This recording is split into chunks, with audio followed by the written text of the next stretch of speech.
Hi, seventh grade. Welcome back. Today, I was thinking of doing a listening activity, but I am instead going to focus on Aztec religion. Fridays, we're gonna still focus on Aztec religion.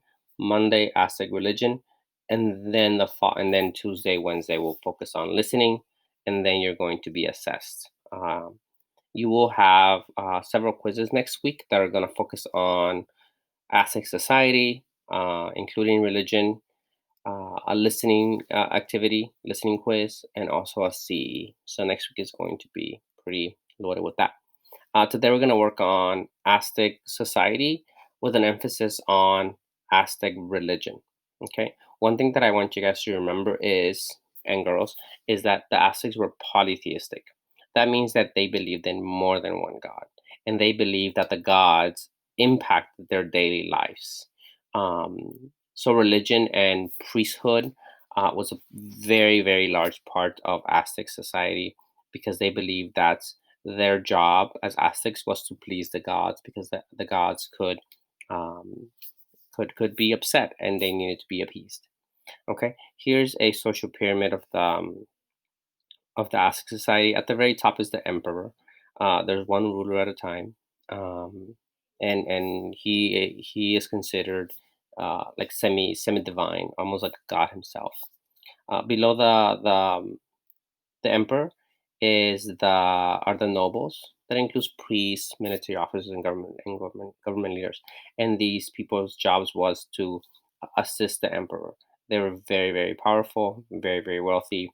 um, Below that is kind of like the middle class, are merchants, people that buy and sell goods, people that are artisans, people that create things. Below that is the peasants, and the peasants' job was to grow food. Okay, this was the largest class in Aztec society, and at the very bottom were the slaves. And slaves were people that had a debt that needed to be paid off, people that were captured in war. Um, Slaves themselves could have slaves themselves, which is kind of interesting, right? And if you paid your debts, you could be set free. If you were a slave and you had kids, your kids would not be slaves. Okay, so I'm going to talk a little bit about Aztec society with an emphasis on religion. Okay, so the Aztecs worship many gods, like I went over that already. The Aztecs worship many gods, each of whom was responsible for a different aspect of life. It's very similar to ancient Egypt, where a god was associated with a different aspect of life. Gods were believed to do the following: make sure the sun rose. Gods were believed to do the following.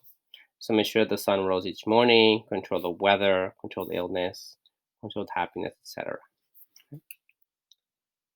I'm obviously not going to pronounce these names, but these are some of the examples of the gods. The god of corn. Um, there's a god of wind.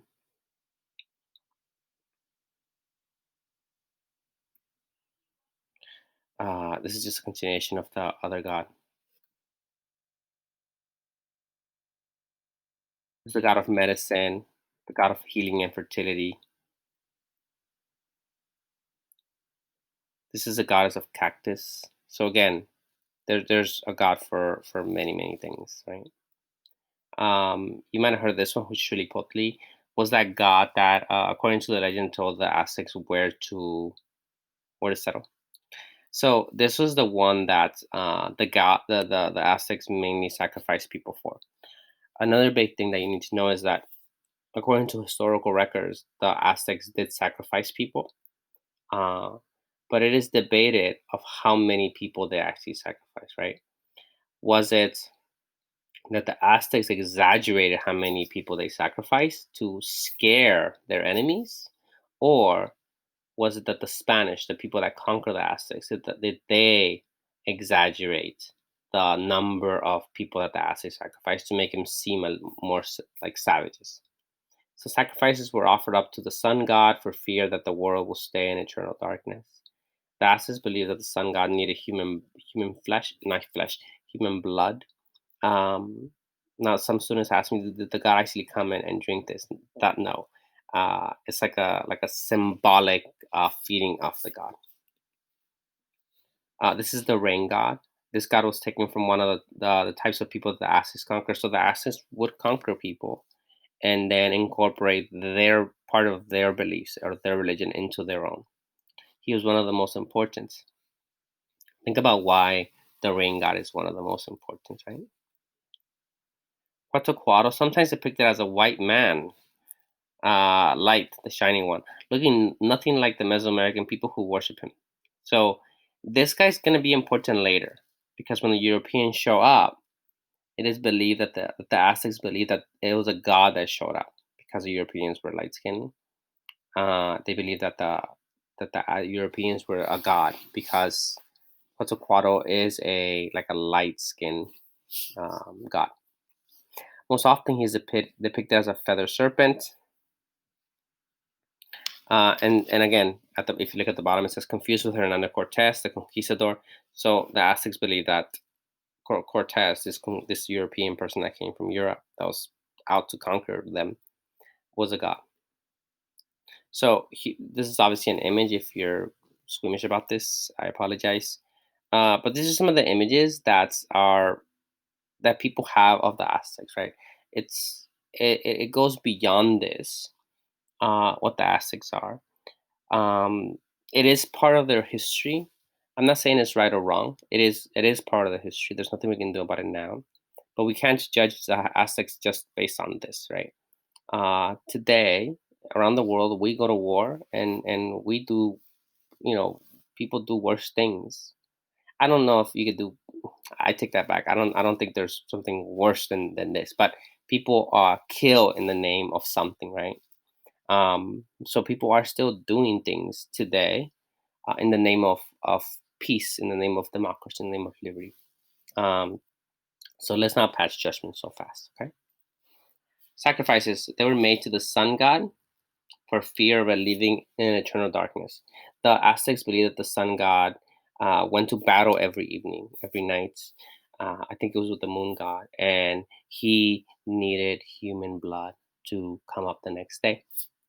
The beating hearts were offered. Victims were laid down in a concave stone and held down on all four limbs. It is said that they did practice some form of cannibalism or eating of the human flesh. So these are some of the knives that they might have used. Obsidian knives. Okay, so now I'm gonna share a puzzle video, and you'll be still be able to see it. Gods associated with agriculture dominated the Aztec religion, and religion was the focus of Aztec life. So agriculture refers to farming, god of farming. If your god of farming is upset, then your god of farming might not let the plants grow, or you won't get a good crop that year. And if that happens, then your people will die. For example, they worshipped a corn god, a rain god, and a god of fertility known as Xipe Totec. In some native communities in Mexico, dancers, known as the voladores, still perform an ancient ceremony dedicated to Xipe Totec. So voladores means like flyers. That is a Spanish word. So that the Aztecs didn't call them voladores. That's something that comes out of the Spanish who conquered them. Their airborne ritual originated during a period when severe drought gripped the Aztec Empire. Back then, some young men decided to appeal to the god of fertility for help. In the middle of the village, they erected a tall pole, placing a small platform on top of it. Then, dressed in colorful costumes, they threw themselves into the air, floating like birds on the ropes attached to their legs, while one of them played sacred music as he spun. Each flyer twirled 13 times around the pole. These 52 revolutions represented the number of years in a century on the Aztec sacred calendar. Legend says the voladores' flying dance pleased Xipe Totec so much that he sent rain to save their crops. So you might be thinking, well, you know, that's just silly, right? But I want you to have an open mind. Like I obviously don't want you to convert. I don't want to convert you to this because I don't necessarily believe in this. But people have faith. People have beliefs throughout the country, throughout the world that seem kind of counterintuitive, like believing in multiple gods. But even today around the world, people still believe in things that you might consider silly. So this is all based on faith. In addition to the gods of rain and fertility, the Aztec held the gods of the sun in very high esteem, for they believed that without them, there would be no life on Earth. So again, the sun god is really important. One Aztec sun god, Tonatu, is pictured on this calendar stone. The Aztec year represented on it consisted of 18 months, each lasting 20 days. Calendars were essential to the Aztec way of life. They believed that certain days were especially favorable for such activities as planting seeds, building houses, or going to war. Aztec priests made offerings to the gods in the hopes that their tribe would be blessed with victories and bountiful harvests. Religious rites were usually performed in temples situated atop pyramids in the sacred districts of the cities. I remember I told you guys about this these temples in the middle of the city. These are really important. Throughout Mesoamerica, various cultures believed that the gods aided humans only if humans nourished them through religious offerings, including human sacrifice. For the Aztec, this practice was a key element in their religious ceremonies. Most sacrificial victims were captured in wars, but a few were volunteers who were honored and treated with great respect before their ceremonial deaths. So some of them, the majority of them were people that were captured in war. You'll see that I have a couple sources for you guys next or Monday, Friday or Monday, of sacrifices that were seen by Europeans, and the Europeans wrote about them. Again, when we look at these sources, we kind of have to consider it: is it reliable, right? Should we take this with a grain of salt, or is this a real representation of Aztec sacrifices? There's just one source where they say that the Aztecs took great care of the person being sacrificed. They fed him. They made sure that he was healthy because only the best for the god, right? While numerous kings ruled the Mayan city-states, the ancient Aztec were governed by a single emperor, whom they called the Great Speaker. In the spring of 1519, the Emperor Montezuma II learned that pale-skinned invaders had arrived from the east in giant canoes and had. So this is going to be our next topic, but I want to give you a preview. These people are European. They come from Spain, and they will take over the Aztec Empire. Damaged several villages by throwing bolts of lightning at them. Montezuma feared this meant the plumed serpent god Quetzalcoatl was coming to Tenochtitlan to destroy the Aztec Empire. As it turned out, the invaders were led not by a god, but by a Spanish conquistador named Hernán Cortés. By August 13th, 1521, a little more than 2 years after arriving in. I want to show you all of that one. And here's another one. This one's pretty short.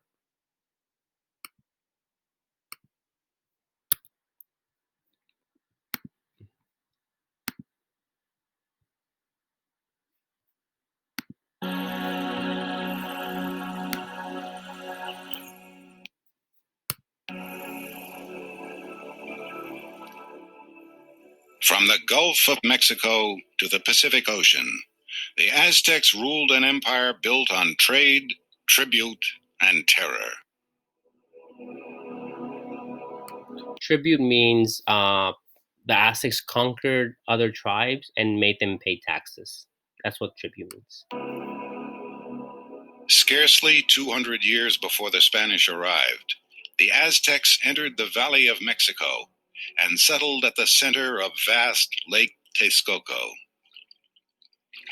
By sinking logs into the soft ground and raising platforms over the marshes, they built up their great capital, Tenochtitlan.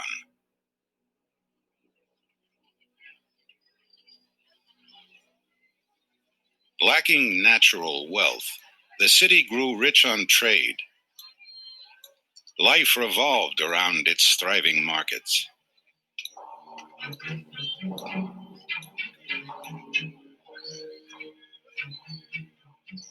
As the Question: were the Aztecs monotheistic or polytheistic? Aztecs multiplied, so did They were polytheistic. They believed in more than one god. Question: why did the Aztecs practice human sacrifices? They practiced human sacrifices because they believed that this would appease the gods and make the gods happy. It wasn't just sacrifices they made, right? They made offerings. I'm sure they prayed, um, but human sacrifices is the ultimate gift for the gods.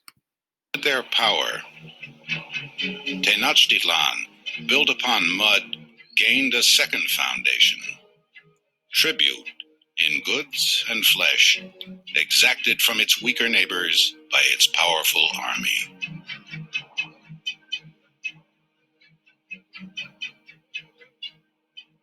For a boy, to be born an Aztec was to be born a warrior. When he came into the world, the midwife sprinkled water across his mouth and chest and held him up to the gods. One day, she chanted, he would enter the palace of delights where the brave who die in battle rejoice. If you had taken sixth grade social studies, you will know that in the old world, in the ancient world, there was the Athenians and the Spartans. The Spartans were this incredible city states that was developed under serious warfare. Right, these soldiers were amazing. The Aztecs were kind of similar to that, right? They're very warlike.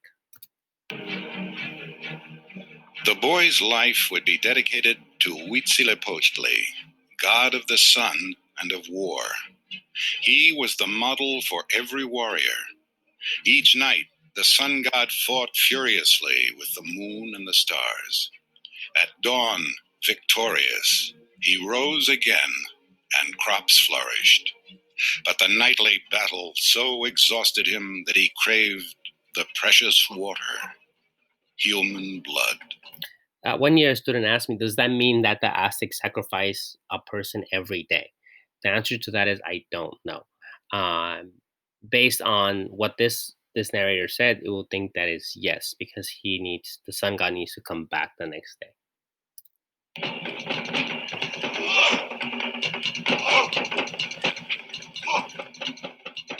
When the Aztecs dedicated their shrine to the sun god, they wallowed for days in an orgy of sacrifice. Their victims numbered in untold thousands. Again, there's a theory of why it was so many.